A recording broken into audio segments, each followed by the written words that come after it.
Hello, everyone.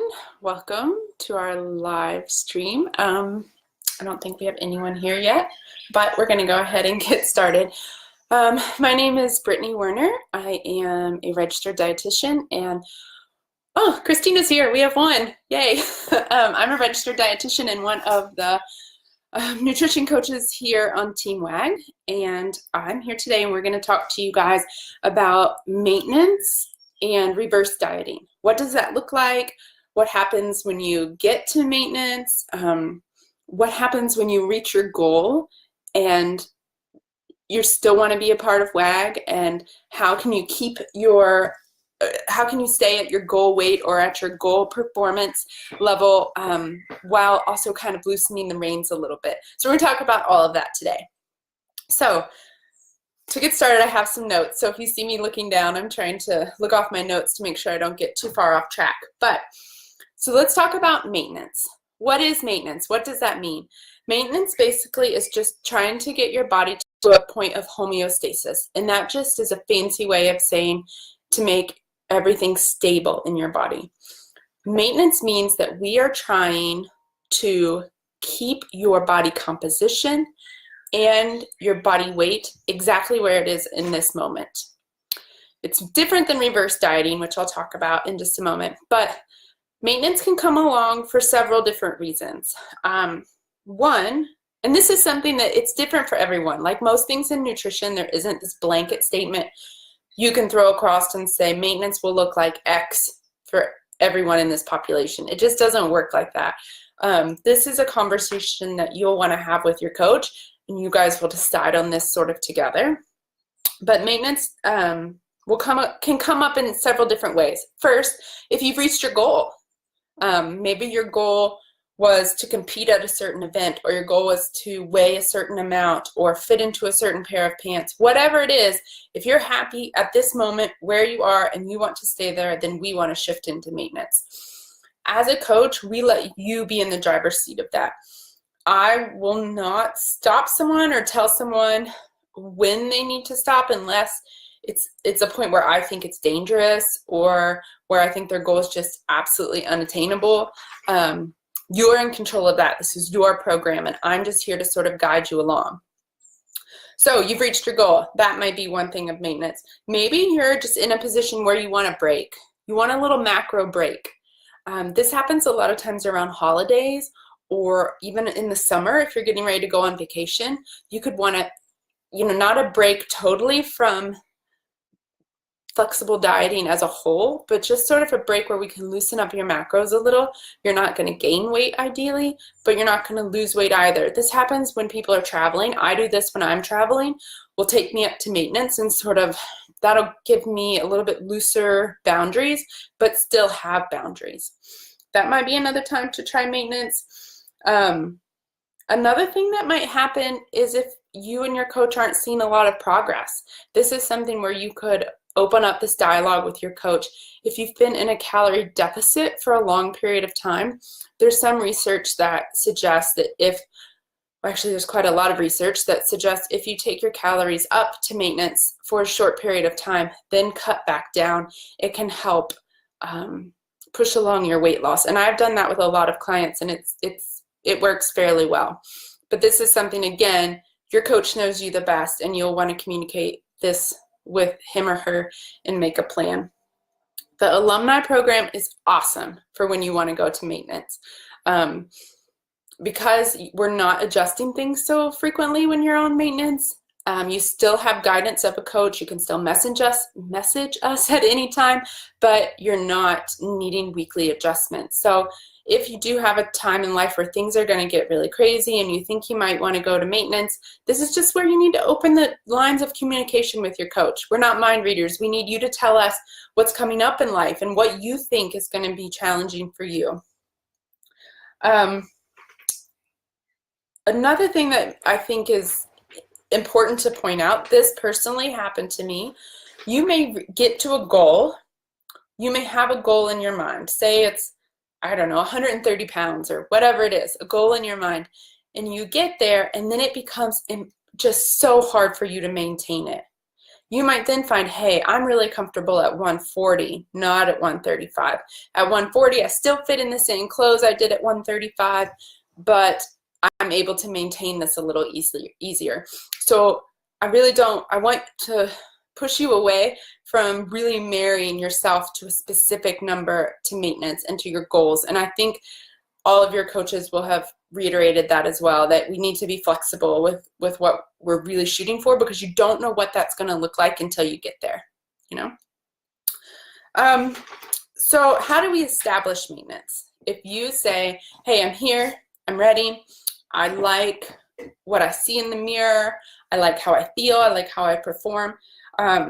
If you've been in a cut, you've been trying to lose weight, what we're going to do is start to bring your calories up. Depending on how you want to approach it, we can bring calories up all at once, or we can do it through reverse dieting, which is what I'm going to talk about in a little bit. I almost always do it through reverse dieting, because if you add too many calories at once, you run the risk of putting on a little bit of fat instead of gaining muscle and continuing to lean out. More on that in a second. What you absolutely cannot do or shouldn't do is reach your goal and then throw your hands up in the air and say, okay, now I can go back to the way I was eating before.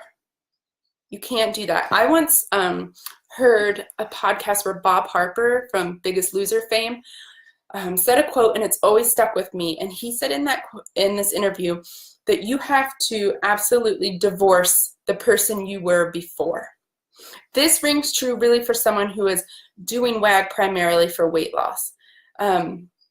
If you are doing WAG for weight loss and you've lost a considerable amount of weight, you absolutely cannot go back to that person you were before and assume that you're not going to end up looking and feeling like the person you were before, right? It doesn't mean you can't have occasional days of way outside the range macros or of fun foods or having days of not tracking, but you can't have weeks and months of eating those types of foods and not tracking. So you have to divorce that person you were before. For whatever reason, that's always stuck with me, and I try to reiterate that to clients.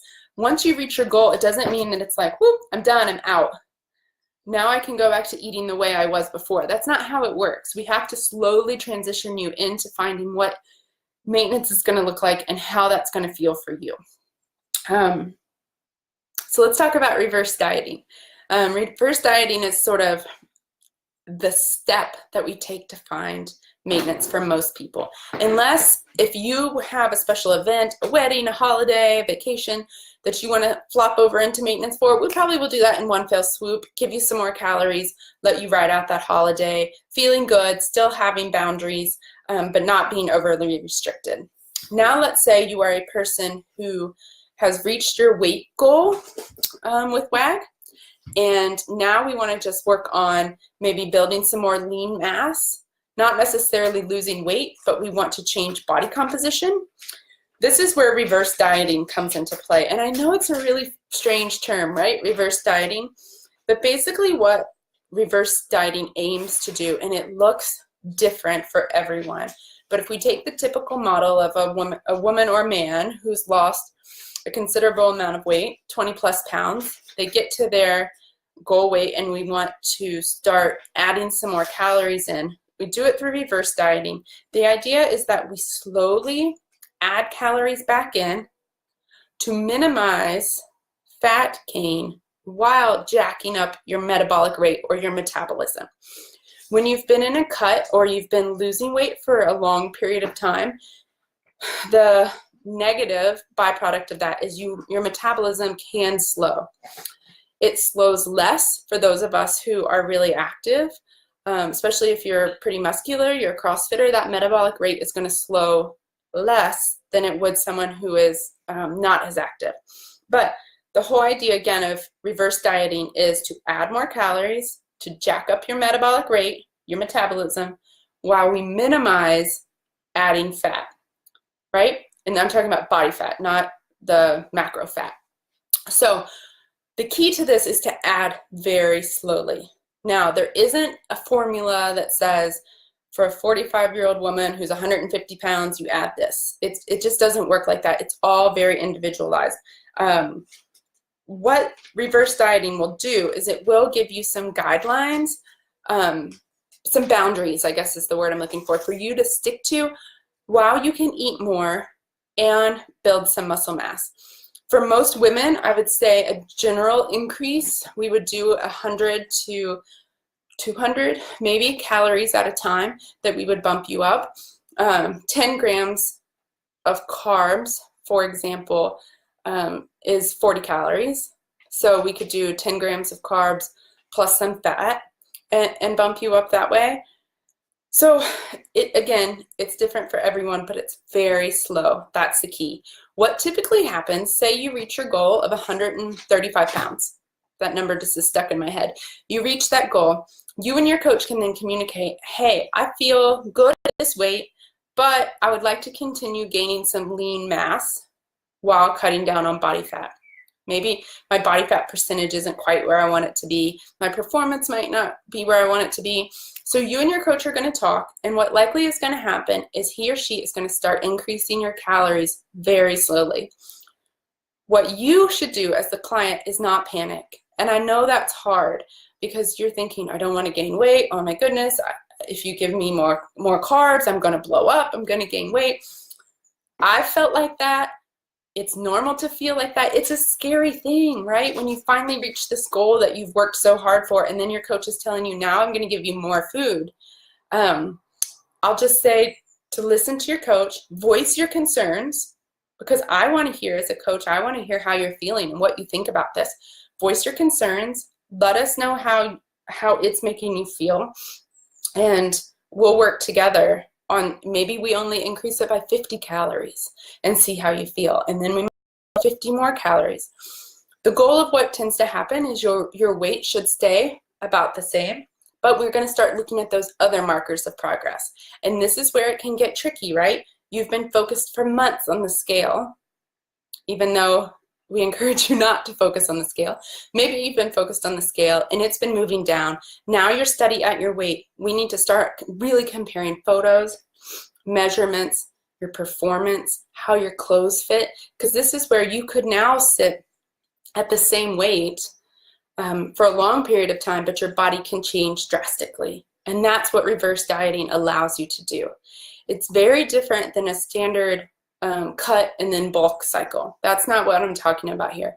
We're talking about reaching a goal, increasing calories very slowly until we get to a point where we start to see your weight go up. Then we stop.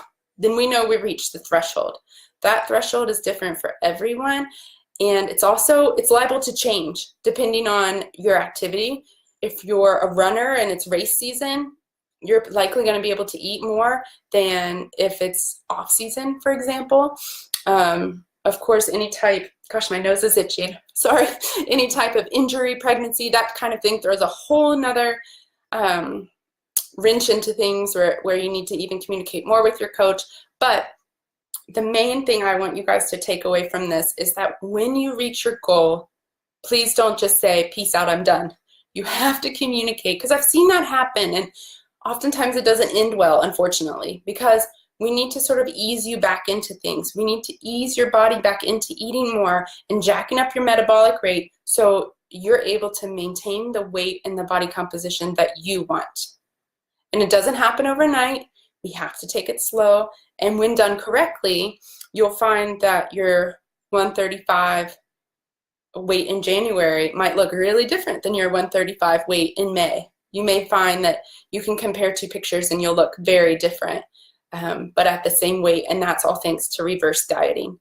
So if you have any questions about maintenance, what that might look like, if it could be a good idea for you, especially with upcoming vacations and it being summer or holidays, or if you have questions about, hey, I think I'm getting close to my goal and I think I want to talk about, I listened to the Facebook Live, and what do you think about reverse dieting and when I can start that? Talk to your coach. These are all things we love. That means that the coach-client relationship is working and we've got you close to your goal, and this is when the fun really starts, because you get to eat more and still see all kinds of progress in the mirror. So right now I'm with that point with several of my clients, and it's just so fun. It's really a fun time because it's really empowering to be able to eat more and feel better and better each week. And I think WAG does a great job of doing that no matter what. So that's it. I talked for 15 minutes, so hopefully it wasn't too long. But thank you guys for listening. If you have any questions, like I said, about maintenance or reverse dieting, reach out to your coach. They're the experts on you, and